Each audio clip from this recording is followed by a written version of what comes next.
Hello, welcome back to this channel. Today's gonna be a very fun video piece. Today we're gonna be doing another informational 2.0 room tour. Now I'm very excited about this video piece. Today we're gonna be diving deep into many things in this room, operation, how stuff runs, what we're growing in here, and kind of just how our setup works. Today's gonna be very fun on me explaining everything in this room. Now, before we do gonna start today's video, please subscribe, hit the notification on all so you not miss our video, and please like this video. Let's go start today's video. All right, with this room, I like to say there's two phases of the room. First of all, this is kind of the, I guess, behind the scenes room where a lot of stuff is gonna get packaged, a lot of stuff is gonna get just a lot of behind the scenes stuff. Now, this room is the main operation room. So in a way, this is kind of like the warehouse where everything's kind of like done without like, I guess, customers seeing it. Well, this room is more like the storefront where just everything happens. Now, it's not really that, but I will say this room is gonna look really good once all the posters are up. But this room has come so much progress. I don't even have words to explain how fast it is moving and how much progress is happening. Number one, behind this bar area, this is where some of the main operation stuff will be happening with packaging wise. So everything will get weighed, everything will get packaged into containers, the labels will get put on, and I'm still kind of figuring out refrigerated stuff. This is nice, I really do enjoy this one. I will say, it just gets cold, so once you put it on like the lowest setting, it's cold, and it kind of gets colder and colder over time, and then eventually in like 2 weeks, like if I put it on right now, everything would be frozen solid in 2 weeks from now, and that's on the lowest setting. I would hate to see what would happen if I turn it all the way up on the coolest setting. So, I'm still kind of working on scales. Now this one can give a lot. I actually didn't really realize it did like ounce, grams and all of that. I just happened to turn it on the other day and I was like, oh, what do you know? But like, I do think that could strongly help. I'm still kind of working on the seasoning part of the area. Now, kind of what I'm thinking for the phases on opening up the store, I'm going to open it up with only a few products, kind of selling it, getting the name around, and just focusing on, like, I guess, advertising and stuff. And then once I feel like we can bring a lot more in, I'm going to start planting a lot more stuff, and then we're going to bring up a few more products into it. And then as I can get more comfortable with that, I'm going to eventually launch the seasoning brand. Now, all our produce will be sold local and locally only. And the thing is, I was working on a lot of things because I can sell a lot of stuff and hopefully sell out every week with selling locally, but I do think it would be good to have something that can go all over the US or possibly out of state eventually. But I'm still working on that. That's kind of the prototypes of the seasoning. So check this out. So the original name was Go Forth Farm. I ended up doing a lot of searching there and the name ended up being taken. I did a lot of research and then I ended up coming up on the word Go Forth Produce, and I really do like that. I will say we're gonna be selling all sorts of stuff, and I eventually want to sell a lot of just kind of behind the scenes stuff, more of like systems, maybe some of the systems we worked with, maybe some of the fans, maybe the grow lights or something like that. But there's a lot of ideas we could do with this. Now, kind of what I was saying is, launching stuff in phases. I want to slowly build up our products. I don't know how I'm going to sell the seasoning because just I need to figure out how Shopify works, because if Shopify doesn't, just kind of has two settings where you can only sell locally or you can sell like all over. I'm probably just going to pick local because that's where our main produce is going to be sold locally, to figure out like online orders. And then I may just open up like an Etsy shop and sell these off of that, and then sell these also on the website locally only. But we'll just have to see how that goes. I do really want to launch a lot of those. I've done seasoning before, and it's just really something I really want to get into eventually. Going over here, now I haven't really found a good purpose for this table. Now, I will say I am into Lego investing, so I think I found a lot of potential with this table, not really being Go Forth Produce operation. It's more of like wrapping and selling Lego sets. So that's kind of what I found the use for this table so far. And I may kind of switch it up a little bit where it's a little bit easier to sell Lego sets and wrap them up and just get them ready for shipping. But we'll just have to see how that goes eventually. This table is going to be one of the main tables. There's two main tables. A lot of stuff will happen on this table. Don't mind the Halloween stuff, but all soil-wise stuff. So prepping before germination and then going into the other room. If a plant needs to come off the shelf and go through a little bit of some maintenance and kind of be touched up, it'll happen on this table. And then this table won't really happen, really won't have a lot of stuff happening. I have used this table for a lot of work stuff, like when I'm working on my laptop or editing the video. I found this table really just kind of nice to have where I'm not distracted on the rest of the room, I'm just kind of facing the wall. So I'm thinking this could be a work and maintenance table while it's also a harvesting table. So every week before harvesting, we will clean the table, kind of disinfect it, get it ready for produce to go on it. But I'm very, very excited about that. I need to kind of figure out how we're going to package the microgreens because the microgreens are easiest to cut them off the tray and then put them immediately into the container. I may look into that and eventually maybe put them in trays and then put them over at the packaging station. I really need to think on that a lot more. Now, for this room, there's a lot of stuff happening in here. Now, fish-wise, I will say these are one of my I don't even know words to describe how much I enjoy working with aquaponics. I've had a lot of people ask why aquaponics, and kind of just the backstory is I've worked with hydroponics. It didn't go well in the room. I will just say, if you guys want to go back to those videos, it went very, very bad. And just all sorts of stuff. The fish really want food. That's an automatic fish feeder. If you guys do want to check that out, really does help keep the water quality clear. I used to feed them all the time in just one big batch, and it just really made the water gross because the fish wouldn't eat it all. And then it would just kind of dissolve into the water. We're growing a lot of stuff in here. We're growing basil, oak leaf, butter crunch, grand lettuce, ruby red, even more basil. We're growing some parsley. This just got put in the system a few days ago. Salad bowl and black seeded Simpson. Now, I will say the plants don't look great, and I'm going to be completely honest, I agree too. So something that I've really been looking into lately is germination. So I really kind of feel like when they're put in the pods, and usually when they're put on the pods, and in these pods, they're immediately put into the system. I'm thinking something that might be good is we put it back under the grow lights over here where they're still in water, and they can grow a little bit more, and we'll give them nutrients to grow stronger. Because I just kind of feel like when they're so young and just kind of seedlings still, we put them in the system and they just really don't like that, how strong the nutrients is, so they can't enjoy it all. This is what this shelf is. Now, I haven't exactly found a spot for it. If you guys saw our last video, this has a huge role. So with germination, the seeds will start up in here. When they're put into the soil and then starting, and this is how they are, they'll kind of start this way, and then they'll be moved out of this room where they can be under grow lights, with grow lights being even closer.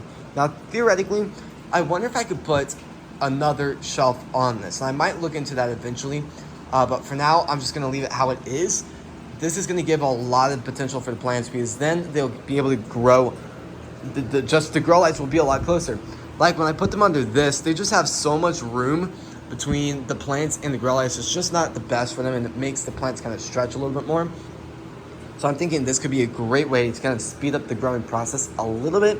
But yeah, so we work with two different types of grow lights in here. We work with one that I don't even know how to begin to say, and we also work with one called Barina.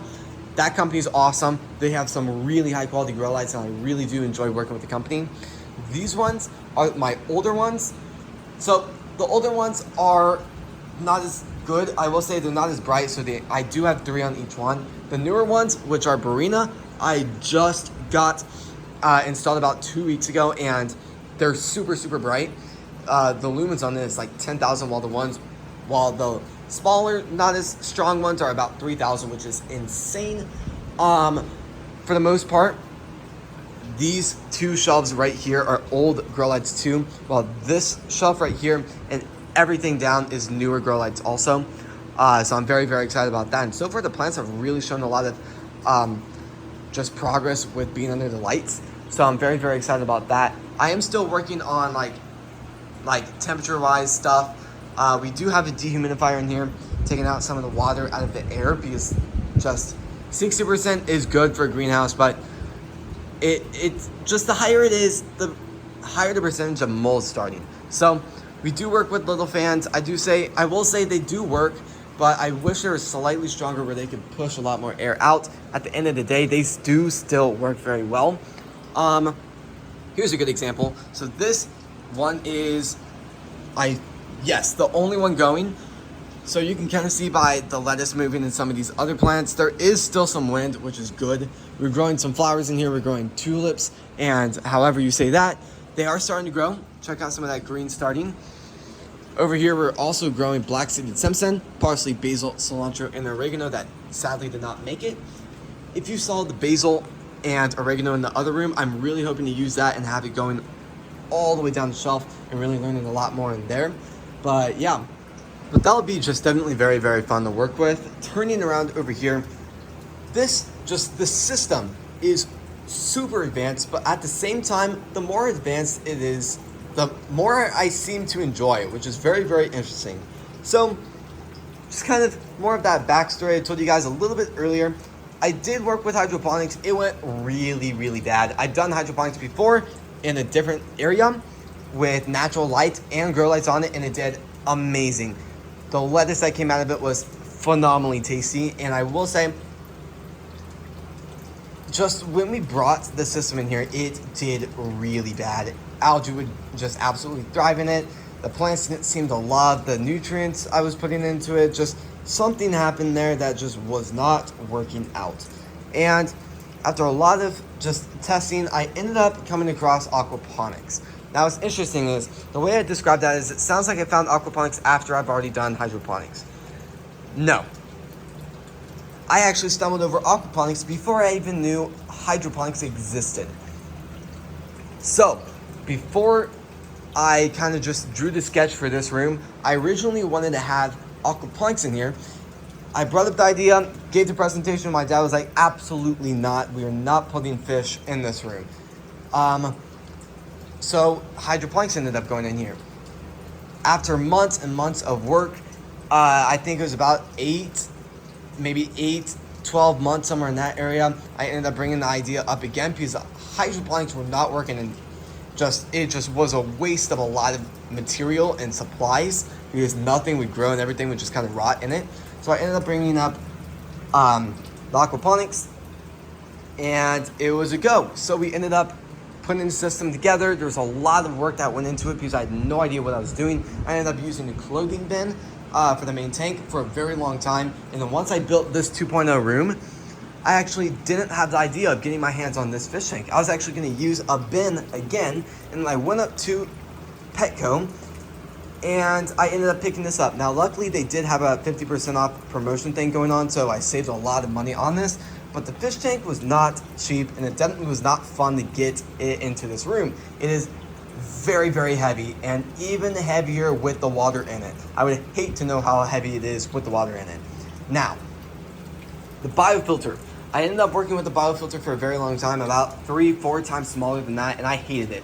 It would get completely full of fish waste within a week, and I just kind of felt like every day, every week, it wouldn't be able to hold as much. So I just kind of felt like eventually, before the end of kind of where I was at with that, I ended up deciding, you know what are the odds I could just spend a little bit of some extra money to get my hands on this. I will say it was very expensive. I actually think the biofilter was even more expensive than the entire fish tank and all the fish combined. Now, definitely very, very expensive, but I will say, for really what it costed and what it can do, it was worth its while. I am very, very happy about it because now it can easily last 2 weeks. Now, it probably needs to be dumped out and probably cleaned this week, probably tomorrow, with how the water flow is going right now. But I will say I'm very, very excited about this. But the fish are absolutely awesome. Now, I've had a lot of you guys ask questions about where did the goldfish idea come from. So there's many fish you can work with. And to be honest, I didn't really want to work with fish that I had to harvest and all of that fun stuff and just keep getting them. And that just didn't sound like a great plan to me. I ended up kind of going over a ton of fish, and I ended up stumbling over goldfish. Well, I stumbled over 2 fish I was just really, really in love with. Number 1 was koi fish, and my second choice was goldfish. Now, at the end of the day, when I mentioned koi fish, let's just say my dad didn't love the idea because koi fish get huge. Now, think of this. Koi fish would probably triple the size of that fish right there, and that's one of the biggest ones. Now, at the end of the day, I don't really want a 20-pound fish, and many of them in this room. And I ended up going back down to the goldfish idea. Now, long story short, a few months later, now we have a ton of them, and there's some absolutely beautiful fish. Those bigger ones have been here since day one, and we have a lot of new, very, very beautiful fish. That one is new, that gray one is new, that one is new, that one is very, very new. There is one more that I actually just put in the tank about 3 days ago. It looks like that, but maybe it's that. I think it's that one. We have many fish that look the same, so it's a little bit difficult to tell what's what. So very, very exciting. I've also worked with the automatic fish feeder a lot in the past few weeks, and it's just absolutely incredible. I do still click the button. It only dumps it 3 times a day, every 8 hours. And just kind of when I get home from school, I usually click the button once, and then while I do work in the room, I guess I just kind of click it multiple other times. So they do get fed a lot. Sometimes I feed them about 5 times a day, including the 3 times from the timer. And sometimes it's about maybe 6 or 7. So somewhere in that area, I will say there's a lot going on in this room. Again, up here, there's gonna be giant, beautiful pictures of whatever I can think of. Maybe some pictures of, well, it'll probably be pictures of the plants growing, some beautiful maybe microgreens or something. I'm thinking this wall will be the products. There's also gonna be a picture right there and a picture right there. It's gonna look very, very awesome. I feel like I haven't really talked about the ecosystem lately. I ended up adding more to this lately. Let's see if I can find any of them. So kind of where I was going there is I ended up picking up some more shrimp. Now we have 2 ghost shrimp in here, but I also picked up 4 cherry shrimp. Here's one. Let's see if we can get a good close up there. Right there, that is one amazing shrimp, and just the ecosystem's doing very, very well. All the fish are thriving. Check out all the baby goldfish. That is awesome. Now, just throughout the room, a lot of stuff is going on, but I mean, at the end of the day, every single day we can do something new, and I'm very, very excited about all of it. As always, this is sadly going to be the end of the video. So, if you guys like these types of videos, please subscribe, hit the notification on all so you not miss a video, and please like this video. Thank you guys so incredibly much for watching today's video, and especially supporting the channel. And I'll see you guys when we post next. Peace.